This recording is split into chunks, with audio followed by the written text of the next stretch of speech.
Инфляция, валюталык туруксуздук көпчүлүктү каражатты сактап калуунун жолун издөөгө мажбурлады.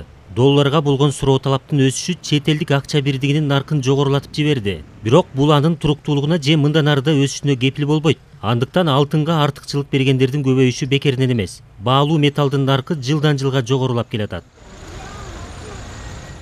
Алтын сатып алуу үчүн улуттук банкка кайрылгандар көбөйдү. 2 күн бою кезегин күткөндөр бар. 2 күндөн бери кире албайтам. Кишилер көп болуп, мен түштөн кийин келсем очередь көп. Мурун мынча киши жок болчу, очередь жок болуп, элдер аз алчу да алтынды. Мен кече келгем, кече аябай кезек көп болгондуктан бүгүн кайра 10до келгем. Ошо саат 10дон бери күтүп, очередьим азыр жетейин деп калды. Эл аябай көп. Алтынды биринчи жолу сатып алгандам. Чечимим болсо доллардын өсүшүнө байланыштуу, рублдун түшүшүнө байланыштуу, сомдун дагы туруксуздугуна байланыштуу ошо алтын сатып алганга туура келип атат. Каалаган граммың алып акча болгон убакта ашчы акчага алып коюп сактап коесуң, керек убакта кайра эле сата бересиң. Акчасы күйбөйт да. Бул таза алтын болот атпайбы? Тем жана шакек сөкөгө караганда бул нак алтын да. Мен ошентип ойлойм да. Таза алтынды сактап койсоң, ал качествосын жоготпойт.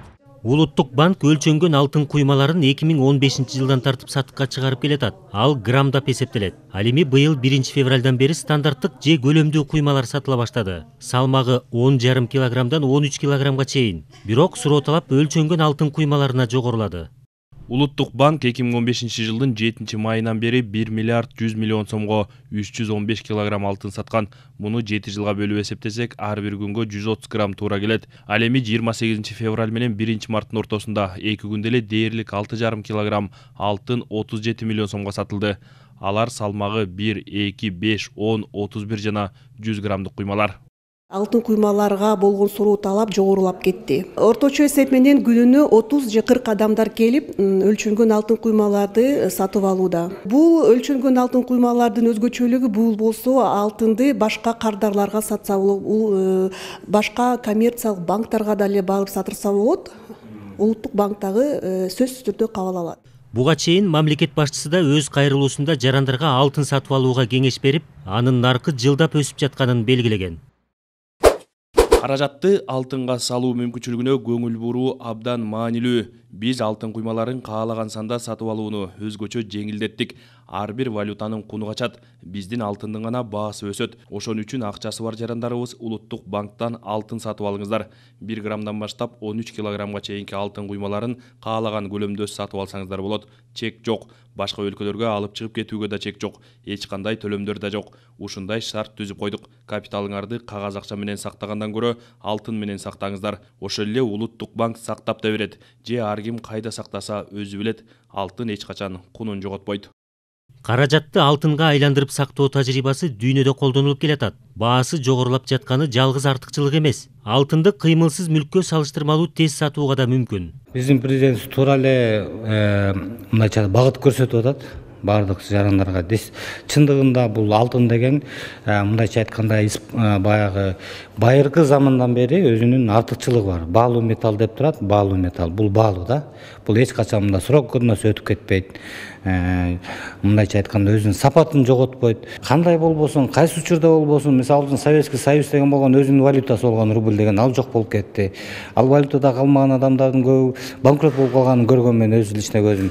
Бирок ошол учурда алтын менен кармагандар алар утту. Алтындарын кийин сатып, машина алып, үй алып, бизнес ачып, ошондо бутуна туруп кетти да.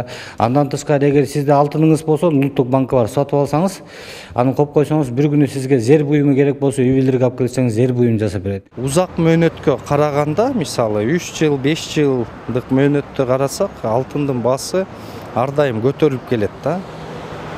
Анткени себеби алтындын запасы дүйнөдө чектелген. Ал эми акчанын массасы дүйнөдө жыл сайын өсүп турат, инфляцияга дуушар да. Узак мөөнөттө капитал сактагысы келсе, анда алтын дагы бир жагынан инструмент катары колдонсо болот. Биздин коммерциялык банктар бүгүн ошондой кызматты көрсөтүп атат. Сиз бүгүн алтын куймасын коммерциялык банктан сатып алсаңыз болот, аны сактасаңыз болот. Анан качандыр бир мөөнөт өткөндөн кийин кайра ошол эле алтынды ошо жаңы баа менен кайра улуттук банкка же ошол коммерциялык банкка өткөрсө да болот да. Тапкан каражатты алтынга байлоо адамдын келечекке кам көрүүсүн гана шарттабастан өлкө экономикасы үчүн да пайдалуу экенин айткан адистер көп. Себеби Кыргызстандын ички дүң продукциясында алтындын үлүшү жогору. Долларды сатып алып эле ошону баягы акчасын жоготуп албайын деген ойлор менен көптөрү жүрөт. Бирок мен бир нерсени айтып кетким келет. Ушул долларга жумшаган акчаңар бул деген башка мамлекеттин экономикасына иштейт деген эле кеп да. Алтын болсо бул өзүбүздүн алтыныбыз бул деген анан эгерде ошол алтынга жумшаган акчалардын баардыгы ошо Кыргызстанда кала турган. 2000-жылы карап көрсөңөр бир жана тройственная унция деп коет, ошонун өзүнүн эсеби бар, 30 граммдын тегереги да. Ал болсо 200 доллар турса, бүгүнкү күндө мына 2022-жыл болсо 2100 доллардын тегереги болуп атат. Бул эмне демекчимин? Бул баягы мисал менен канча ушул убакыттан бери алтындын баасы түшпөй, оготур өсүп келаткан кезде дагы бул дагы өсө берет деген эле кеп да. Алтындын куну жоголбой улам жогорулай турганы күн сайын далилденип жатат. Улуттук банктын расмий сайтындагы маалыматтарды салыштырып көрсөк, 100 грамм алтын бир суткада эле 14 000 сомго жогорулаган. Калыгул Асанбаев, Тимур Сыдыгалиев, Ала Тоо 24, Жума Кайрык.